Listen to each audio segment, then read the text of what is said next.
मनुष्य की एक विशेष प्रवृत्ति होती है, वो कभी स्वयं से संतुष्ट नहीं रहता, कभी स्वयं से प्रसन्न नहीं रहता। जो है उससे अधिक पाना चाहता, जो पा लिया उससे आगे बढ़ना चाहता, अपने जीवन में बदलाव, परिवर्तन लाना चाहता। और ये प्रवृत्ति संसार में सबसे महान है, क्योंकि इसी प्रवृत्ति के चलते संसार में विकास होता है। किंतु इस बदलाव के लिए मनुष्य उसकी खोज में रहता है जो उसके जीवन में बदलाव ला सके, उसे मार्ग दिखा सके, उसके जीवन में परिवर्तन ला सके। और इसके लिए मनुष्य संसार भर में उसे खोजता है जो उसके पास है।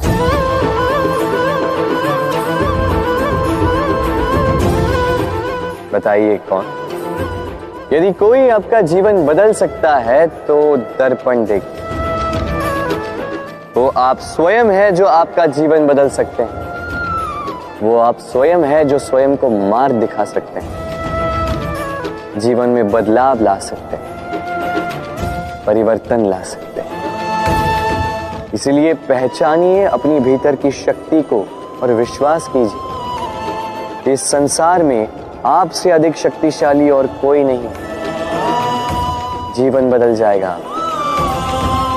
और अंधविश्वास का नहीं, आत्मविश्वास का हाथ थामिए, आपकी समस्याएं स्वतः दूर हो जाएंगी। मन बड़ी ही विचित्र कृति है। ये मन शरीर के किस अंग में बसता है कोई नहीं जानता, किंतु संपूर्ण शरीर इस मन की इच्छा साकार करने के लिए प्रयास करता रहता है। अब यदि मन कुछ खाने का करे तो व्यक्ति उसकी वनो उपवनों की इच्छा साकार करने का माध्यम ढूंढता रहता है।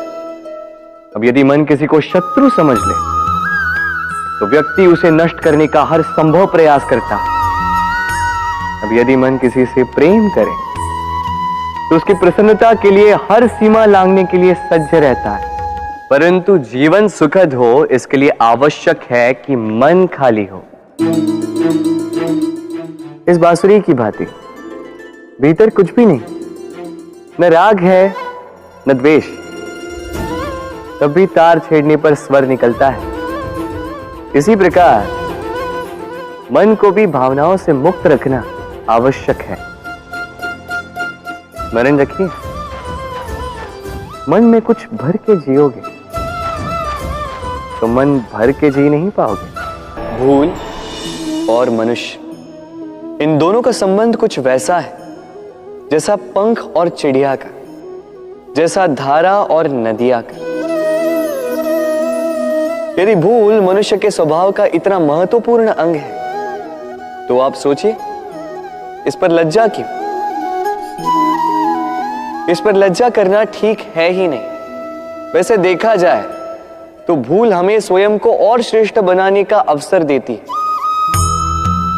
पहले से अच्छा प्रदर्शन करने की प्रेरणा देती है। अब कदाचित आप में से कुछ इस बात से सहमत नहीं हो, क्योंकि बहुतों की दृष्टि में भूल दोष को जन्म देती, दोष अपराध को, और अपराध के लिए क्षमा नहीं, दंड मिलना चाहिए। किंतु क्या आपने कभी सोचा है कि ऐसा क्यों होता है? क्या कारण है इसका? इसका कारण है भूल स्वीकार करने से बचना। यदि आप कोई भूल करोगे और उसे स्वीकारोगे नहीं तो वो भूल दोष में बदल जाएगी और वो दोष अपराध। तो साहस रखिए, अपनी भूल को स्वीकार करना अपनी भूल को सुधारने की दिशा में सबसे पहला कदम होता है। और स्मरण रखिएगा, यदि कुछ अपराध है तो वो है समय पे अपनी भूल ना स्वीकार। हमारा शरीर प्रकृति की सर्वोत्तम रचना है। जो अंग, जो तत्व हमें मिले, उन सब का अपना अपना एक संदेश है। दो आंखें दी हैं देखने के लिए, दो कान दिए हैं सुनने के लिए, नथुने भी दो हाथ दिए हैं दोहरा परिश्रम करने के लिए, किंतु जीव केवल एक। उस पर भी नुकीले बलिष्ठ दांत दिए उनकी रक्षा के लिए। कभी सोचा है क्यों?